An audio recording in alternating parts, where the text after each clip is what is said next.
Hi, welcome to Loft 801. My name is Diego, and today I'm talking about the upcoming A24 film, The Invite, which I was fortunate enough to see at Sundance. I was literally the last person they let into the theater. If I had shown up 17 seconds later, I would have not made it into this movie. The Invite is one of those movies that sneaks up on you. On paper, it looks like a fairly straightforward dinner party comedy. 4 people, 1 apartment, a night that slowly spirals out of control. But once the movie really gets going, it's clear that this is not really about a dinner party, but rather about marriage. It's about resentment, intimacy, emotional neglect, and what happens when 2 people stop showing up for each other, but never actually talk about it. The film stars Seth Rogen, Olivia Wilde, Penelope Cruz, and Edward Norton, and honestly, one of the easiest compliments I can give this movie is that every single one of them is great. Even when I didn't like their characters, which absolutely happened, the performances were never the issue. Oh, by the way, this review will contain the most minor of spoilers, mostly for context purposes. I'll be spoiler-lite because this movie is for sure worth checking out in theaters when it comes out later this year. It's hilarious. Okay, at the center of the movie is a married couple who are very clearly unhappy long before the story even begins. They have a young daughter, they live in an inherited apartment, and they're stuck in this strange emotional limbo where neither of them seems fulfilled, but neither of them has fully admitted how bad things are either. Seth Rogen's character Joe is someone who feels like life just didn't pan out the way he wanted. He used to be in a band, but that dream fell apart, and now he's teaching music at a college he doesn't enjoy. He's not outwardly explosive or cruel, he's quiet, disengaged, emotionally frustrated, and resentful with himself. That's an important distinction. His bitterness isn't aimed outward most of the time, it's internal, and it manifests as apathy. Olivia Wilde's character Angela sits on the opposite end of that spectrum. She's hypercritical, constantly nagging, deeply dissatisfied, and desperate for validation. And I'll be honest, she was my least favorite character in this movie. Again, not because she's poorly written or poorly acted, but because she is intentionally written to be frustrating. She talks over her husband, dismisses his concerns, rewrites conversations on the fly,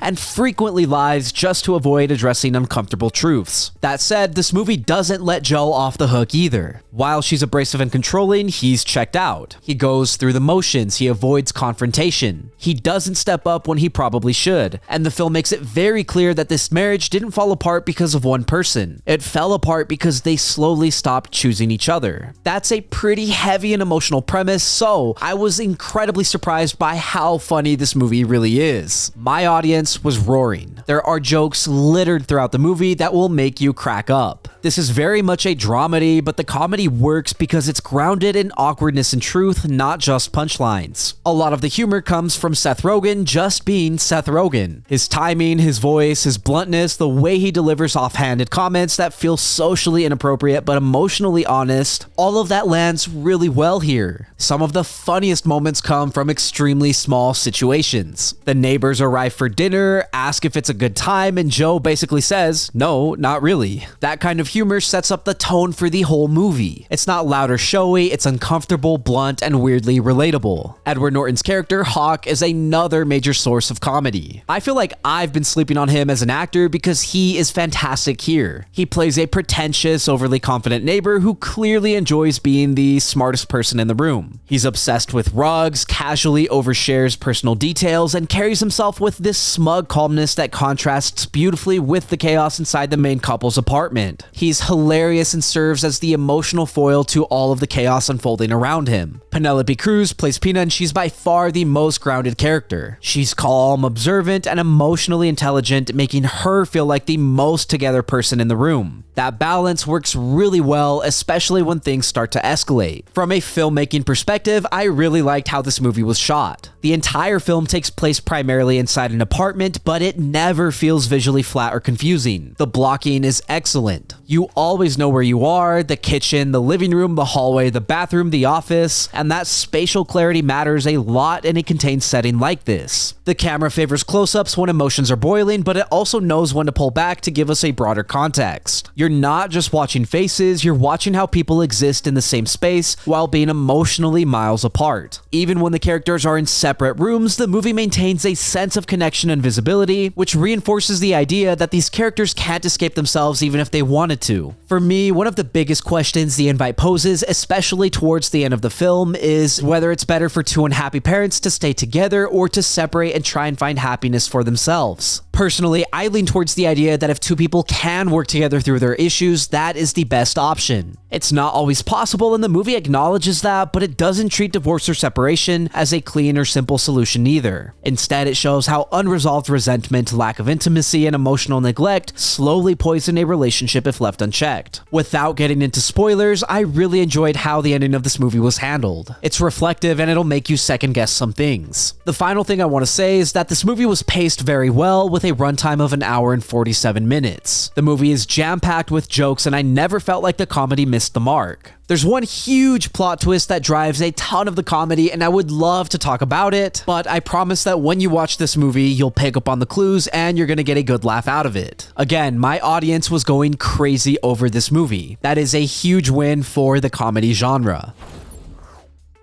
The Invite really surprised me. What I expected to be a simple, awkward dinner party comedy turned into a genuinely funny, thoughtful, and uncomfortable look at marriage, intimacy, and emotional neglect. It's a movie that made my audience roar with laughter, but it also quietly asks you to reflect on communication, resentment, and what happens when people stop choosing each other. The performances are strong across the board, the humor lands way more often than it misses, and the filmmaking keeps you fully locked into this apartment and these relationships. It's not perfect and some characters will absolutely frustrate you, but honestly, that feels intentional. For me, The Invite is a sharp, well-paced dramedy that sticks with you longer than you expect. So, if you're into character-driven comedies that aren't afraid to get messy and honest, this one is definitely worth checking out when A24 distributes it this year. Thank you for listening to my review of The Invite. If you enjoyed the video, leave a like and hit subscribe. If you did not enjoy the video, thank you for sticking around. As always, I would love to read what you have to say, so leave a comment and let me know what you're thinking. Also, if there's something you want to see reviewed, don't forget to let me know and I will do my best to get to it. Lastly, if you want to see some more from me, then you can check out my vlogs linked up above or my podcast, Good Friends. Again, thank you for watching. My name is Diego and I will see you next time.